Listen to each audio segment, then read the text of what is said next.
என்ன ஆண்டி, ஏதோ பேசணும்னு என்ன உடனே கிளம்பி வர சொன்னீங்க? சொல்றேன்பா. காஃபி டீ ஏதாவது குடிக்கிறியா? ஃபார்மாலிட்டிஸ்லாம் எதுவும் வேண்டாம் ஆண்டி.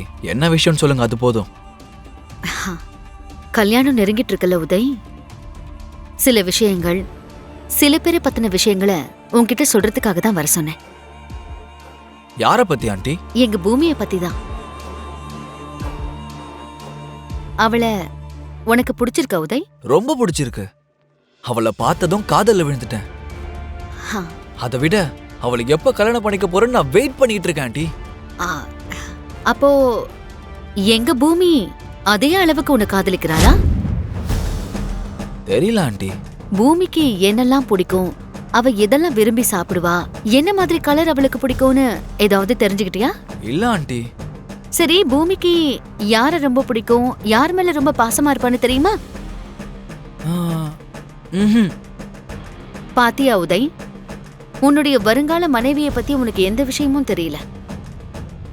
அப்போ நாளைக்கு அவளை எப்படி நீ பாத்துப்ப? இங்க பாரு உதய், பொண்ணுங்க எல்லா விஷயத்தையும் அட்ஜஸ்ட் பண்ணிப்பாங்க. தன்னை புரிஞ்சுக்கிறவன் தனக்கு புருஷனா வந்தா நல்லா இருக்கும்னு ஆசைப்படுவாங்க. அவங்களுக்கு பிடிக்கிற விஷயத்த கவனிச்சு, அவங்களுடைய எண்ணங்களை மதிச்சு, அவங்கள நல்லபடியா பாத்துக்கணும்னு ஆசைப்படுவாங்க.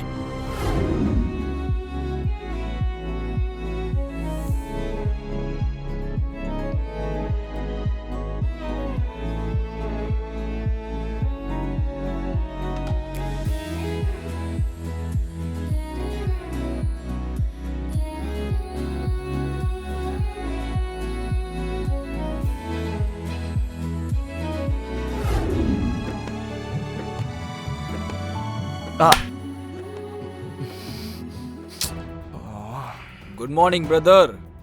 இவன் என்ன இங்க வந்திருக்கான்? Good morning. 1 1 2 குட் மார்னிங் பூமி. 1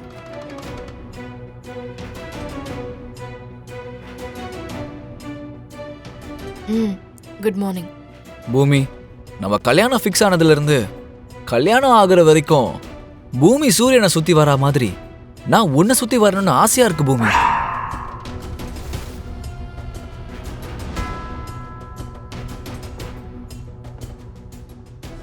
இங்க பாருங்க உதய், இது டான்ஸ் கிளாஸ்.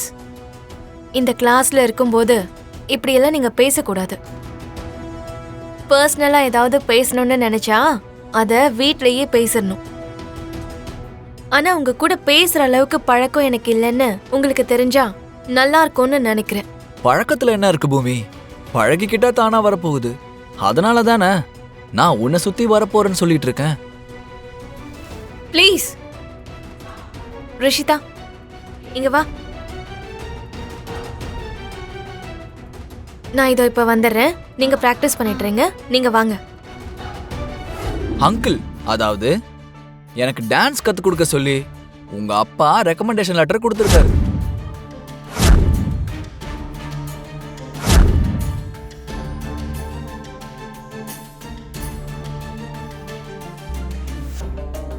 கிளாஸ்ல ஜாயின் பண்றதாகட்டும், ஜாயின் பண்ணாம இருக்கிறதாகட்டும், அதோட முழு பொறுப்பும் என்கிட்ட இல்லைங்க. அட்மிஷன்ஸ் ககன் சார் தான் பாத்துக்கிறாரு. அவரும் ஓகே சொன்னாதான் நீங்க இங்க ஜாயின் பண்ண முடியும். ப்ரோ எதுக்கு ஓகே சொல்ல மாட்டாரு? அங்கிளோட ரெக்கமெண்டேஷன் லெட்டர் இருக்கு, ஓகே சொல்லி தானே ஆகணும். வா போலாம்.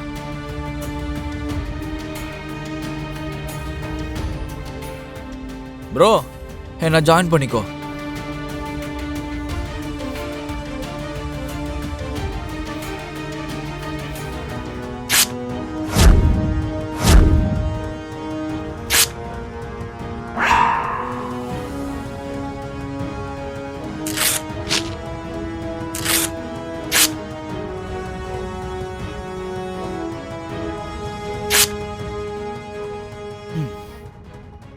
அங்கிளோட ரெக்கமெண்டேஷன் லெட்டரே கிழிச்சு போடுற.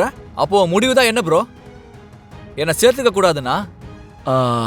மிஸ்டர் உதய், லேர்னிங்க்கு தேவை லெட்டர் கிடையாது, பிடிவாதம். எதையாவது கத்துக்கணும்னு நினைச்சா பிடிவாதம் இருக்கணும்.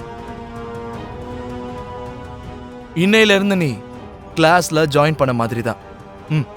சைன் போடு. Thank you bro.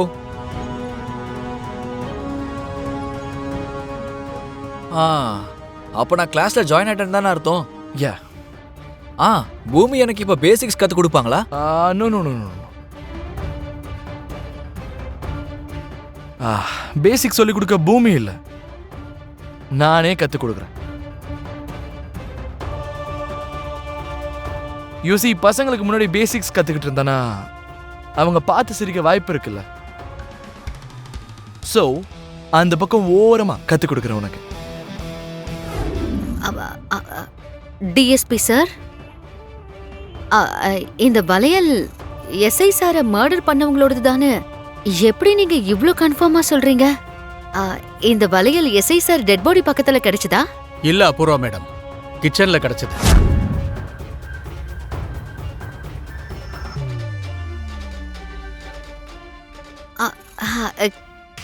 கிச்சன்ல கிடைச்சதுன்னா வாட்ச்மேனோட வைஃபோட தான் இருக்கும் டிஎஸ்பி சார். அபூர்வா, நீ என்ன பேசிட்டு இருக்க? நம்ம வாட்ச்மேனுக்கு தான் வைஃபை இல்லையே.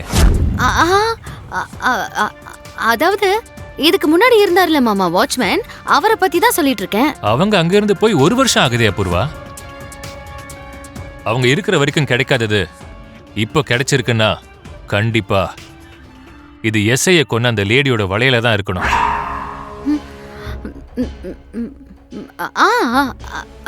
கரெக்ட் தான் மாமா, கரெக்ட் தான். எனக்கு என்ன தோணுதுன்னா, நான் கூட அப்பப்ப கெஸ்ட் ஹவுஸ்க்கு போயிட்டு வந்துட்டு தானே இருக்கேன். அது என்னோட வலையில கூட இருக்கலாம் மாமா.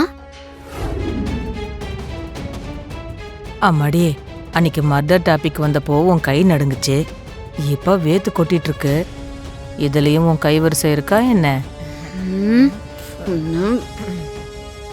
பாத்தீங்களா மேடம், உங்களுக்கு செட் ஆகல, அதை கொடுங்க.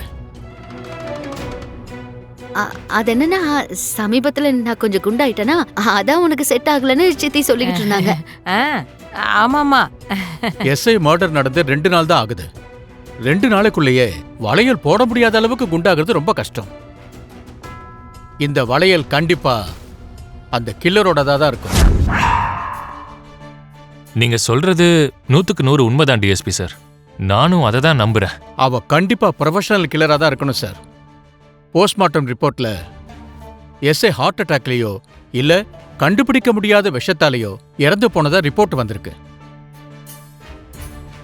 அவளோட ஃபிங்கர் பிரிண்ட்ஸ் ஆகட்டும் இல்ல ஃபுட் பிரிண்ட்ஸ் ஆகட்டும் எந்த தடயத்தையும் விட்டுட்டு போகல. விஷத்தை கொடுத்திருக்கான்னா நிச்சயம் காஃபில தான் கலந்து கொடுத்திருக்கணும். ஆனா காஃபி கப்போ இல்ல காஃபி போட்டதுக்கான எந்த ஒரு பொருளோ அந்த இடத்துல இல்ல சார். அப்படின்னா அந்த திங்ஸ் எல்லாத்தையும் அவளே கொண்டு வந்துட்டு அவளே எடுத்துட்டு போயிருக்கா.